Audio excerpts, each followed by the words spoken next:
What makes people all over America break down and cry like this? Call 1-900-9099-CRY and hear it for yourself. $2 for the first minute, 45 cents each additional minute. If you're under 18, ask your parents before you call. 1-900-9099-CRY. Then you see a pack of Hell's Angels going by, people are going to want to look. Next thing you know, cars. Because they're just staring at us and not paying attention to stop traffic. If you wanted to break the law on an everyday norm, you should have joined a street gang. That's what they're known for. That's what they do. You're not allowed to steal cars on my block. We steal those cars. I mean, it was so bad by us in Vegas. I was in the pool swimming, and the guys came back. Hey, Pee-wee, the cops are here. They want to talk to you. I said, well, go talk to them. Find out what they want. And they came back. They go, they want to talk to you. Typically, if you leave the club, if you haven't been in for 10 years, you're automatically out there. Got put out in 2006. Back in 2007, wound up going into Cannon. 2011. Came out of there, I had 4.5 years to walk off with zero support from that club.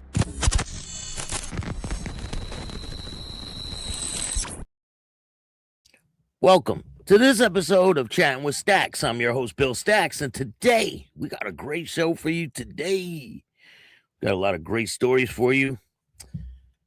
We're going to go up to Canada, talk about Satan's Choice helping the community. We're going to talk about these brawls that are breaking out. We're going to talk about the stats over there in Daytona Bike Week. The Pagans are in the news. A bunch of things going on. Before we get started, make sure you hit the like button, subscribe, hit the notification bell so you can get my videos every time they drop.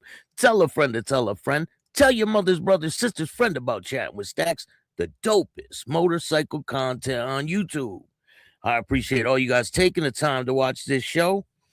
And I have a crazy interview for you guys coming up. I'm probably going to drop it on members only first, and then I'll release it in like 2 days from today. So stay tuned for that. It's you guys will be surprised when you see who it is. Gator, how you doing, man? Let's go. Thank you for joining me today. JP, what's good? Tommy, how are you? Virginia Chaos is in the building. Road Dog, much love and respect to you too, man. Shout out to Canada. Definitely. Canada loves Staxx, and I love Canada. I really do. I wish I could go back there. Harley, the new internet tough guy. You can take it however you want to take it, you know. Some people don't like his way of doing things, but I mean, you don't have to like everybody, right? Everybody's not gonna like me either. They'll learn to like me though eventually. It'd be better not the old man explaining shit. Yo mama's house, what's up, man? How are you? Thank you for joining me. Says a person on the internet. Yeah, people are like, I don't understand why he's on the internet, as you're on the internet typing that. It makes no sense, you know. The internet's full of contradictions. It's just insane. Big Kaz out of Arizona is weird, to say the least. Big Kaz. I don't know. I mean, people have their opinion on everything, right? But I interviewed the National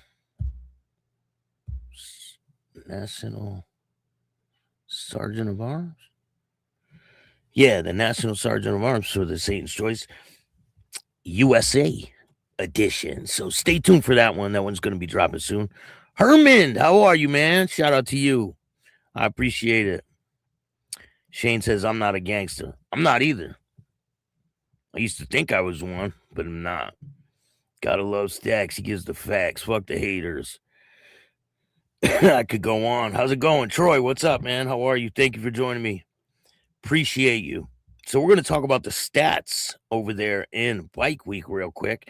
So it's saying on the stats that there was only 3 fatalities, but that's not true. There was 5 fatalities, motorcycle crashes that resulted in 5 deaths.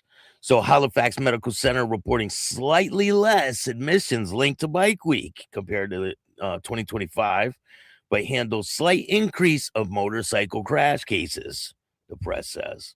The event ended Sunday as thousands of bikers roared out of town following the 85th anniversary of Bike Week. And people have a big problem with Bike Week. They say it's over-policed and people are not happy. And they're talking about boycotting Bike Week next year and not coming back. They're thinking about changing it to another place. Do you think that's possible? Can they do that? So it roughly brings around 500,000 bikers to Bike Week. Halifax medical staff saw 79 Bike Week patients this year, an increase of only 1 from the previous year. The hospital admitted 51 Bike Week patients this year, down from 57 in 2025. Motorcycle crashes slightly increased during the event from 73 last year to 75 this year. The hospital treated 120 trauma-related admissions from Bike Week. That's a lot. I think that's a lot, right? It's slightly up from last year, 114. Our trauma team showed outstanding skills and compassion. And they say that if you can work Daytona Bike Week in the ER, it's pure chaos there. That's what I hear. It says with more than 135 trauma activations, it's been another incredibly busy Bike Week for our emergency team at Halifax Health. We're always ready to respond. Bike Week continues to be a key moment for delivering an expert care our community relies on. Bike Week deaths decreased, it says, last year to 3 this year, but there was 5. I read different reports, and it turns out there was 5 deaths this year at Bike Week. It says last year there was 3 of 4 people who died and were not wearing a helmet. And you guys know that. Well, no, that was in Biketober, right? When this guy died, the guy was drinking and he left on his bike. That was Biketober. It says this year all 3 victims were not wearing a helmet. It says 3 victims here, but I've read in a lot of different reports that it was 5 people passed away. The average age of a participant in Bike Week is 45, slightly below last year's age of 46. This year's genders broke down between 60 males and 17 females. I wonder how many transgenders attended the how many Furbies attended the event. Last year was 66 males and 14 females. It says 2 fatal Bike Week crashes reported. Highway Patrol reported motorcycle passenger died. The motorcycle driver was critically injured March 5th in a crash on Highway Bridge Road in northeast Volusia County. In the case, the motorcycle entered the path of a Toyota pickup truck on a curve and struck a trailer. A pickup truck was towing. On March 6th, a Harley-Davidson crashed into the back of a Honda motorcycle on State Road 11 near DeLand.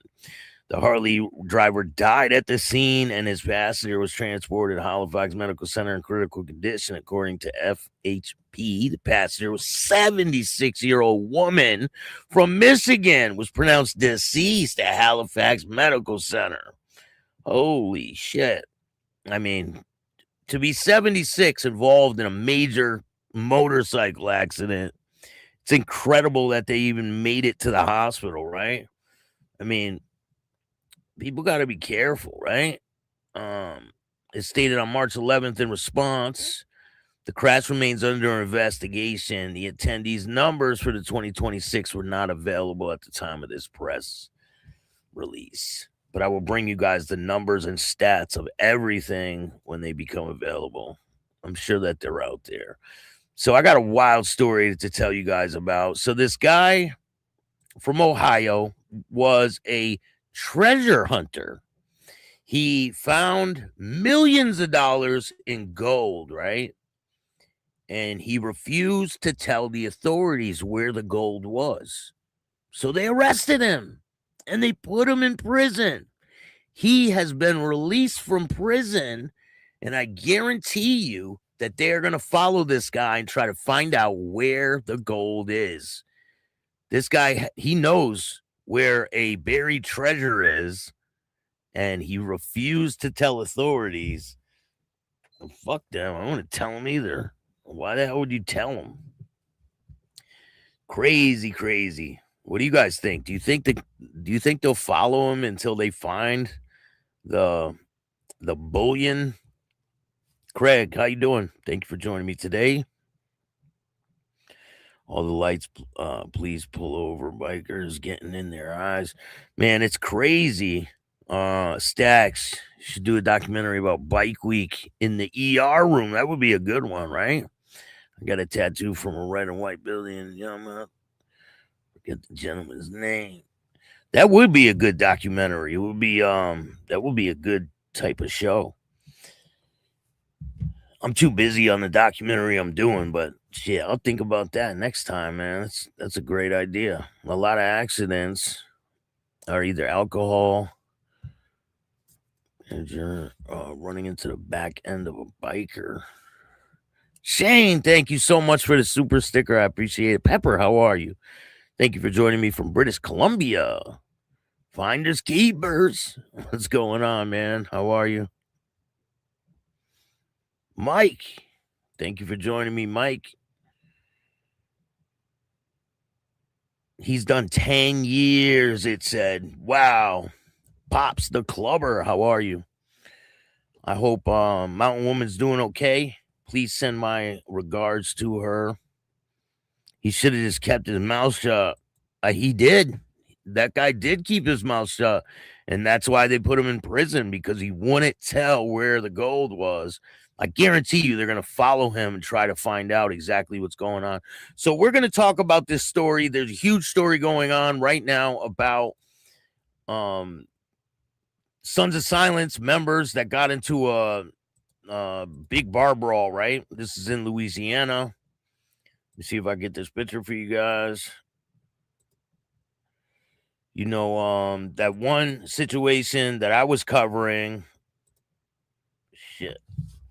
That one situation I was covering where they beat Mojo, that happened in Picayune, Mississippi, right on the border of Louisiana. And so now they got this bar brawl. I posted about it a couple times on my community tab, and people were like, oh, that's old. No, it ain't. I mean, I don't know where people get their information from, but it's not old. It's breaking news. Let me show you this picture real quick. See if this fucking thing worked.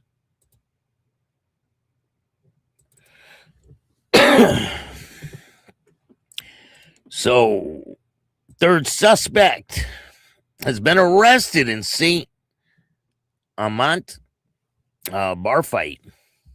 St. Amant, Louisiana, Absence Parish. Sheriff's deputies have arrested a third man in connection with a large fight at a bar along Highway 431 in St. Amant. According to detectives, the fight occurred in the early morning hours of February 22nd. Several men and women were injured. Detectives said 3 men started the fight before leaving the bar. The arrest made Louis Olivas, 38, of Prairieville, and Justin Fryax, 42, of Jusman, were arrested. Olivas is facing charges including second-degree battery, disturbing the peace. The other man is facing the same 2 charges. The detectives said Olivas is a known member of the Sons of Silence motorcycle club. Police were initially searching for a third suspect, identified as Jordan Rickard, 41 years old. He has since turned himself in. Rickard is also facing second-degree battery, disturbing the peace charges. That's not that bad of charges, right? I mean, that's pretty, those are mild charges. It's not like he'll get life in prison for that. It's a fucking simple bar fight. I mean, it happens every fucking day, right? So in other news, I probably butchered their fucking names, but oh well. Shit happens, right? So wait till you hear this one. He wasn't going anywhere. 13-year-old son who sees stepfather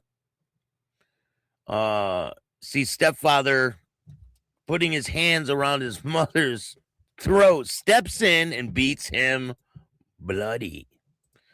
So this is the stepfather. Holy shit. The man is behind bars in southern Alabama. Authorities say he attacked his wife during an argument, causing the woman's teenage son to beat him in her defense. Daniel Hernandez Lopez, 32, has been charged with domestic violence, strangulation. Jail records show he was booked into the Baldwin County Correctional Center on Tuesday at about 8 p.m. on Monday at home of Underwood Road, just outside Foley, Alabama. Hernandez Lopez was embroiled in an argument with his wife, according to Baldwin County Sheriff's Office release. What sparked the argument remains unclear. At some point, the suspect allegedly strangled his wife. The woman described the attack in the comments to the local outlet. He was threatening to kill everyone in the house because he was high on drugs and he was drunk, she said. So I was able to sneak away and give my son a phone call and tell him to call the police. So the mother reportedly told her son, who was 13, to wait inside the house until police arrived. He declared he wasn't going anywhere. The woman added, he was worried about me. Hernandez Lopez allegedly tried to hit the son with a bicycle and swung at the teen, who dodged the swing and punched the stepfather a few times, knocking him out, the mother added. I was scared because I thought I was going to get hurt. But he said the situation was under control. The suspect, who reportedly is not a U.S. citizen, was arrested and booked into local jail. Neither she nor her son were seriously injured, and the woman the woman said. So he stepped in and said, you ain't going nowhere. 13-year-old did that shit to him. You believe that? Crazy. So we got another case to talk about. This is wild, right? So police are seeking the identity of a shooting suspect in Newark, New Jersey. The thing is, he had a Pagans sweatshirt on at the time. Newark, New Jersey. Police are asking the public's help to identify two suspects in connection with a fatal shooting, or a shooting that occurred Thursday, October 16th at approximately 2:33 a.m. Police responded to calls of shots fired at the 100 block of Warwick Street, the 200 block of New York Avenue. Responding officers did not locate any victims or property damage due to gunfire. Ballistic evidence was located at the area of Poliski Street, near New York Avenue. Detectives are investigating the incident, seeking a male and a female suspect who were in the area of the shooting at the time. The male was wearing a Pagans Motorcycle Club sweater. The couple were driving a Mazda, but we're not going to do the police's job for them. They do their own fucking job. This is crazy. You would wear like a support hoodie or whatever to do something like that. So this is let me see if I can play this video for you guys. So this is about the bar brawl situation. Let's check it out.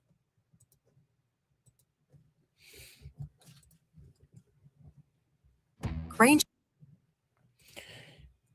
Right after that, please, I'll play it. Hey, Lindsay, how are you? Thank you for joining me today. Appreciate everything you do for this channel. Kurt, how are you, man? Make sure you guys go subscribe to Patreon.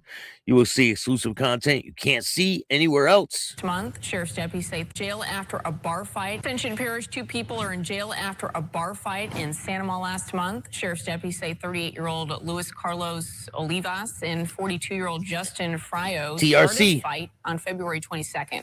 Deputies say they are part of the Sons of Silence Motorcycle Club. They both face second-degree battery and disturbing the peace charges. Deputies are now asking for help identifying a third suspect. They say he's also associated with the motorcycle club. If you recognize him, call the Ascension Parish Sheriff's Office. But he's since been arrested. You guys seen read the report.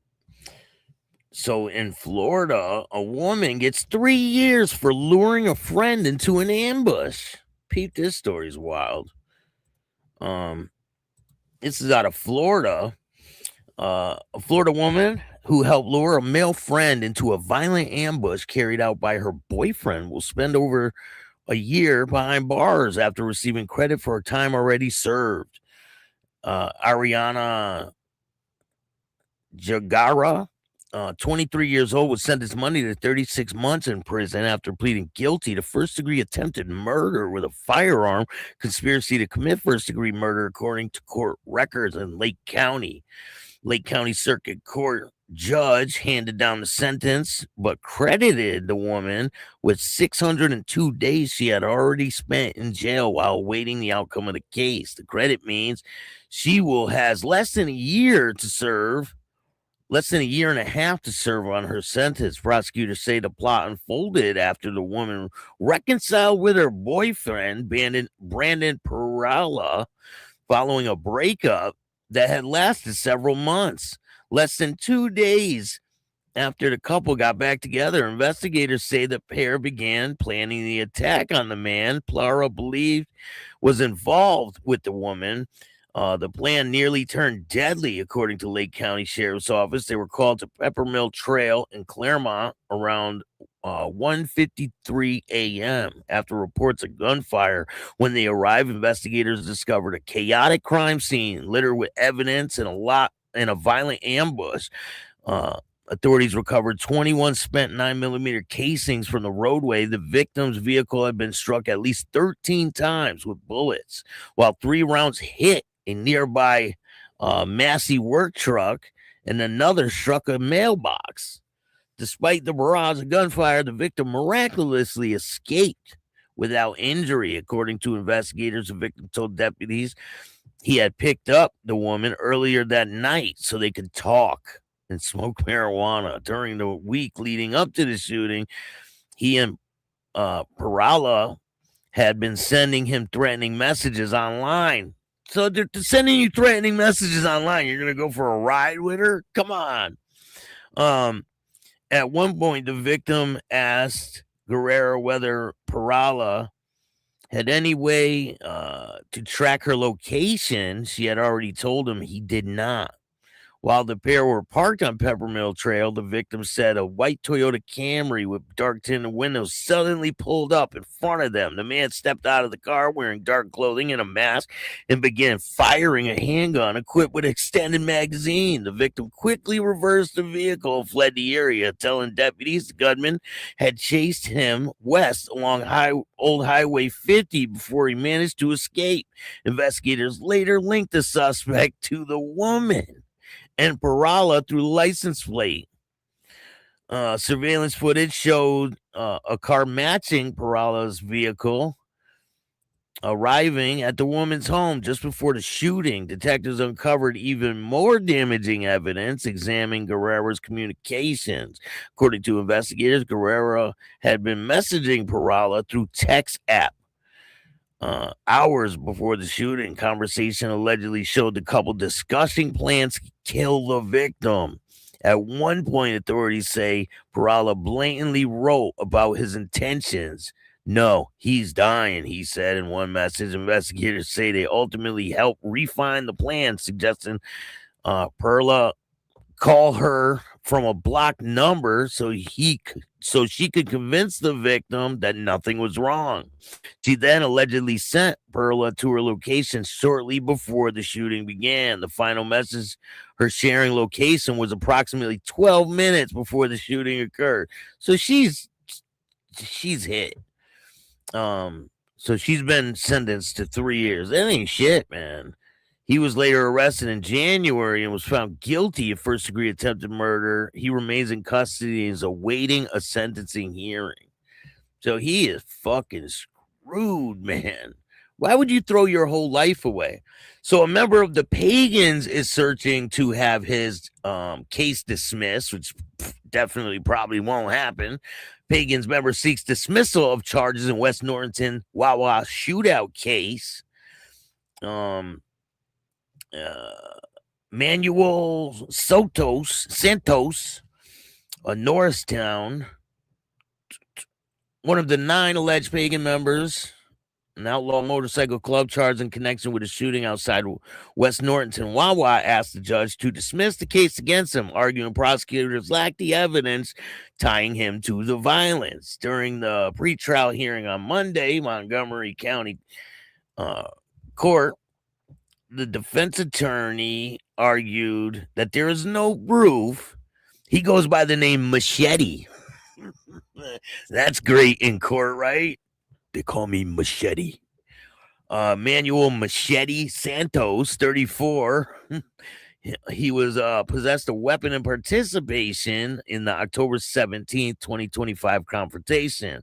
Campbell said that even if prosecutors can't place Santos near the Wawa, his presence alone does not establish involvement in the shooting, according to the report. But they have a video of this whole incident. It says that Santos faces charges including aggravated assault, simple assault, conspiracy to riot, reckless endangering another person stemming from the 9:12 p.m. altercation involving members of the Pagans Motorcycle Club and Unknown Bikers Motorcycle Club. 6 people were wounded during the incident, including 2 bystanders. Prosecutors argued that a significant circumstantial evidence linking Santos to the incident. They told the court that the cell phone records placed Santos in the area at the time of the confrontation. The license plate reader showed 9 pagan members were traveling towards the Wawa shortly before the shooting, according to the Mercy. They also said that one rider appeared to have a knife attached to his pants, and the knife was later recovered during the October 30th search of a residence where Santos was arrested. Campbell also challenged the legality of the search, asking the court to suppress evidence obtained during the investigation, according to the reports. The judge said she will rule on the defense motion after pretrial hearing concluded for all 9 defendants charged in the case. Those hearings are continued throughout the week. Santos remained held in the Montgomery County Jail on a $500,000 cash bail while awaiting trial. The joint trial for all 9 defendants is scheduled to begin May 18th. All 9 defendants are faced charges connection with the incident. 8 remain in jail on $500,000 bail. The joint trial is currently expected to last about 4 weeks. Damn. So what do you guys think? Only one of them people is out of prison right now waiting for this case to get wrapped up. Do you think they're gonna drop that or what? I'm gonna get a hoodie. You got 2X red zip-ups. I can get some, man. I'm working on getting the new designs on the sheets, so bear with me. I'm definitely getting them, so but I can get you a red zip-up. Just tell me exactly how you want, like how you want the logo, how big you want it. I got all different sizes. I could get you the size, colors you want. I'll do it to order too. So just hit me up on Facebook Messenger and bear with me. I'm working on all of it. I got a lot of shit going on. I'm working on it. But thank you guys all for joining me. Make sure you hit the like button. Staxx. So Loud, what's going on, man? Thank you for joining me. Keegan, what's good? I didn't know the Pagans had black members. I guess so. Maybe he's half or something. I don't know. I know they have Spanish members, right? I guess they do have black members now. I don't really know. Best MC show on TV. Thank you. I appreciate that. I try.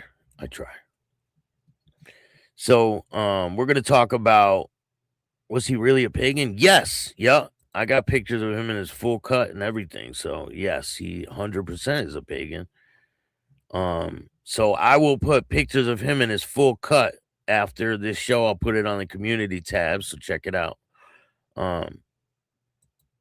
I got pictures of all these guys in their cuts, all of them. So,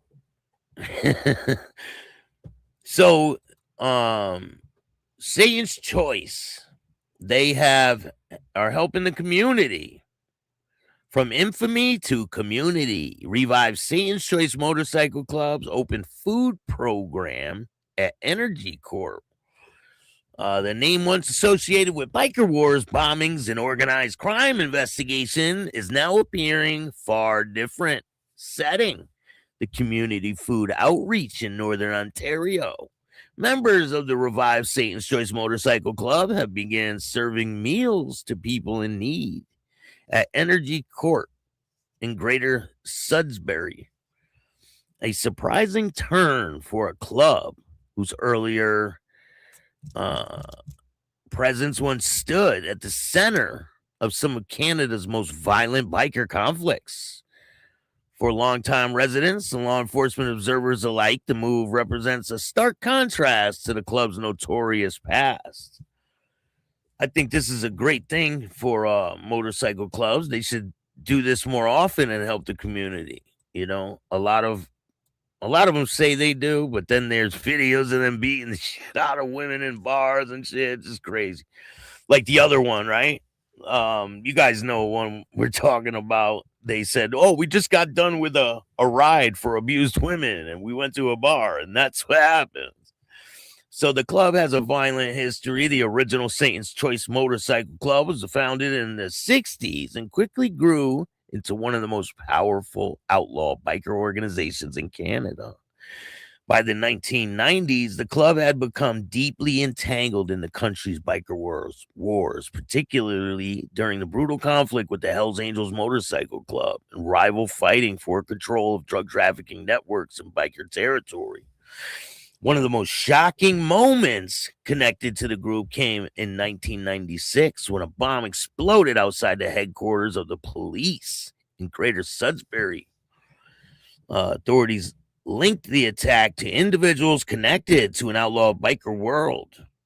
Part of the wave of violence that included shootings, arsons, bombings across Canada during the era of the biker wars. The original Satan's Choice Club eventually disappeared as the Hells Angels expanded aggressively across Ontario in the late 90s and early 2000s.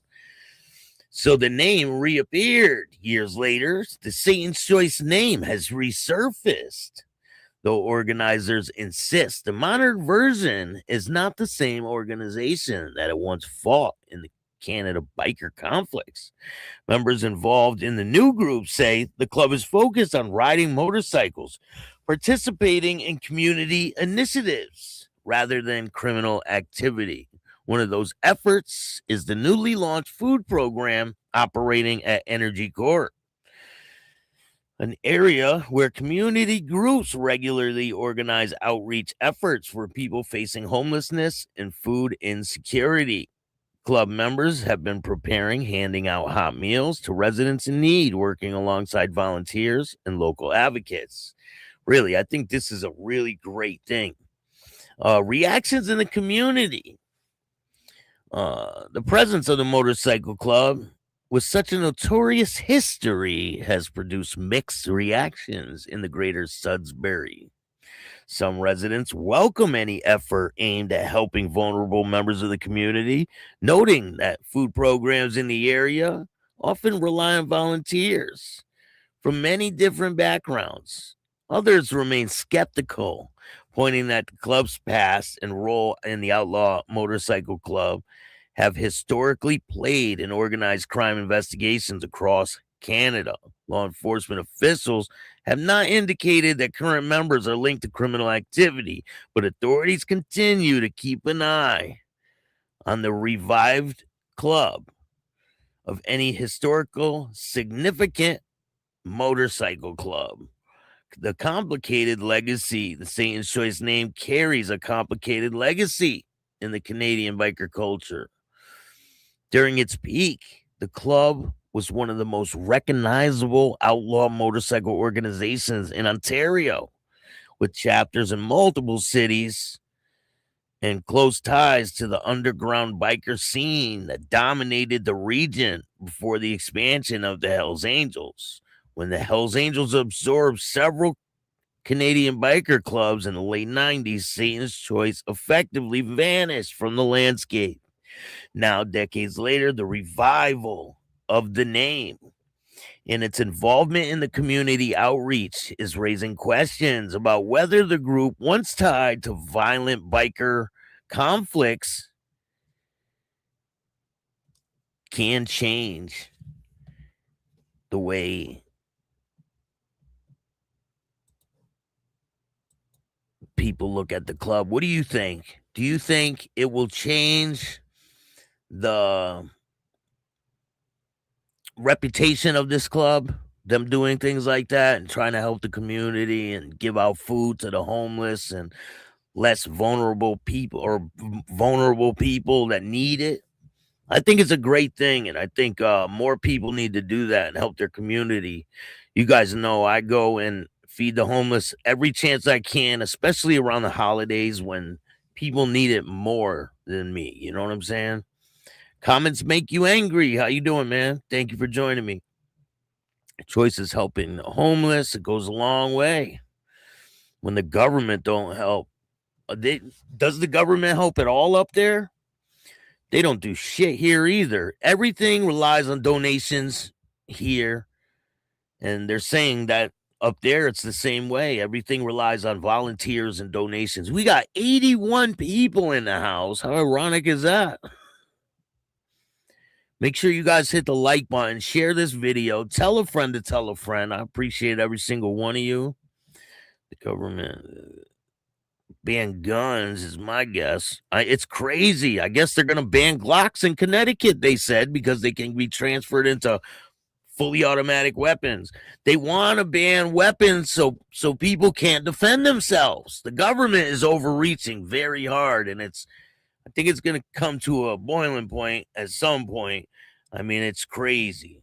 The things that are going on are insane. I don't get it, but I don't get political over here, and I'm not gonna. So I was watching Biker News Canada the other day. Shout out to Bob from Biker News Canada. And there were some people in the chat, running their mouths. I think it's funny. But I wanted to address a couple of things. So some people in the chat said all Staxx does is talk bad about people. That's not true.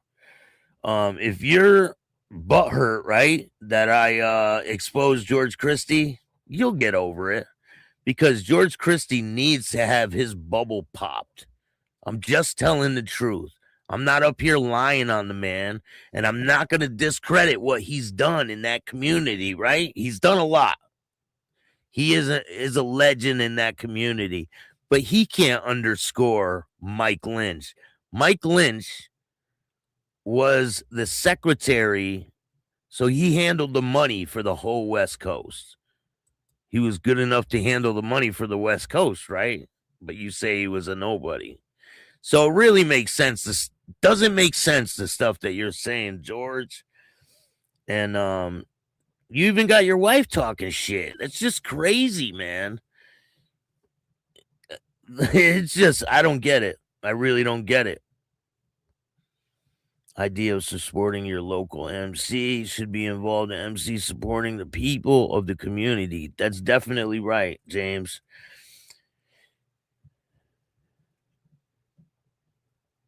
Yeah, Bob's a great guy. But I just speak the truth. And then you got Black Legionnaire over there running his fucking mouth saying, oh, I had to stop watching Staxx. Yeah, you stopped watching Staxx because I blocked your ass and you ain't ever coming back. So which one is it? Did you stop watching me or did I block your ass? Oh, yeah, I blocked your ass. So don't act like you took the high road and blocked me, you fucking liar. I blocked you and you ain't ever coming back here. So you can go on anybody's show and run your fucking mouth, but you'll never do it over here again. So good luck with that. And I got some big news. I got a new bike. Just picked it up today, so stay tuned. And I didn't get a Harley. Can you guys guess what I got?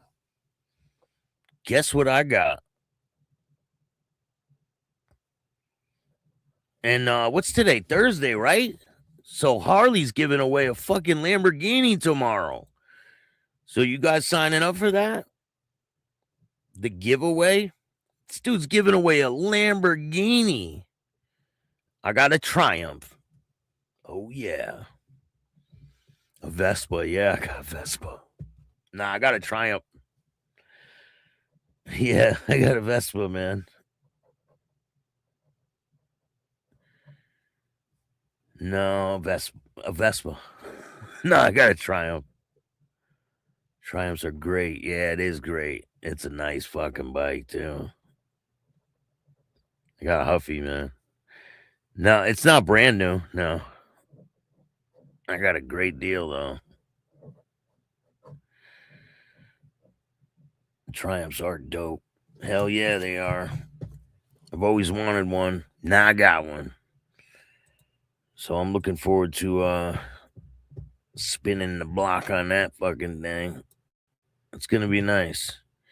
So if you guys know who Frank Gerace, I think that's his name, right? Frank Gerace from Buffalo. Oh, Peter Gerace. So judge denies new trial for Peter Gerace. Documents obtained reveal that the federal judge overseeing the trial of former Pharaoh's nightclub owner denied a motion for a new trial. So he's screwed. Federal judge has denied a request for Peter Gerace for a new trial. It says on March 6th, the federal judge overseeing the trial of former Pharaoh's nightclub owner Peter Gerace denied a motion requesting an acquittal or a new trial. He was convicted in 2024 of several counts of including witness tampering and bribing a DEA agent. Lawyers for Gerace argued that there was not enough evidence to uphold the court's conviction, that there was not enough evidence. Lawyers for Gerace argued that there was not enough evidence to uphold the court's conviction, but the judge disagreed, citing there was ample evidence of the crimes being committed. Gerace remains in custody until his sentencing, so he's not even sentenced yet, and he's trying to already hit up the appeals process.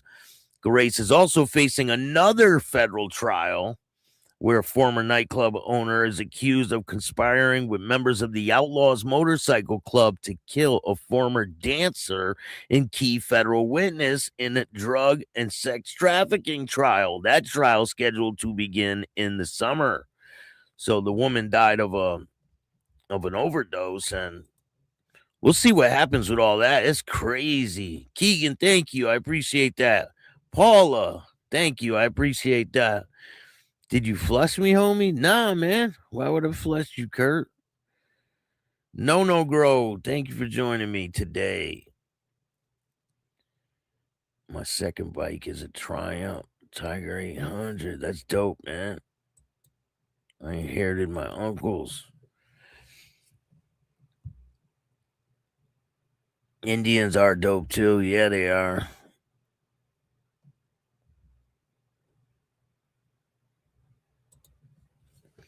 What's the latest with Dave and Harley's last video? I seen Dave wasn't happy.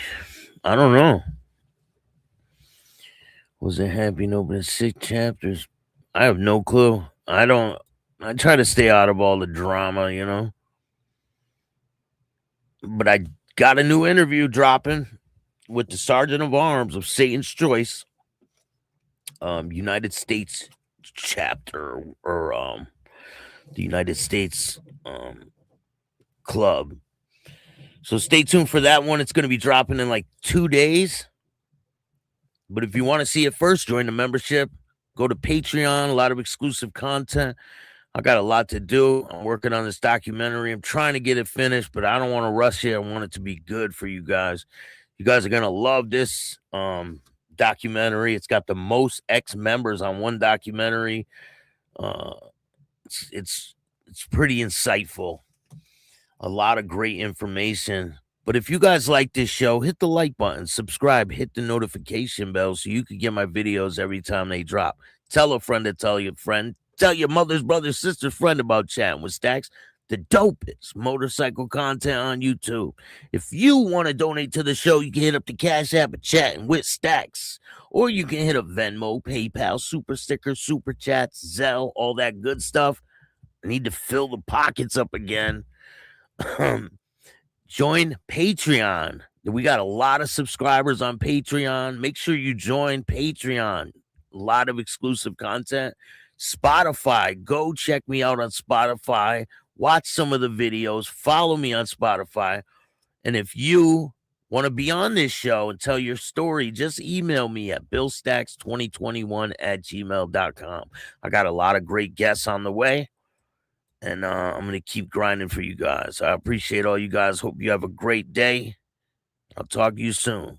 And remember, don't be a bitch. And all new at 5, a major organized crime bust. 23 people under arrest now accused of stealing guns and cash. Today, police revealed 4 organized crime groups are wreaking havoc. From aggravated robbery to kidnapping, burglary, and more. Let's take a look at this. New pictures from court documents in this case. These are a few of the people who have been charged. And investigators say the money, tens of thousands of dollars, is all stolen.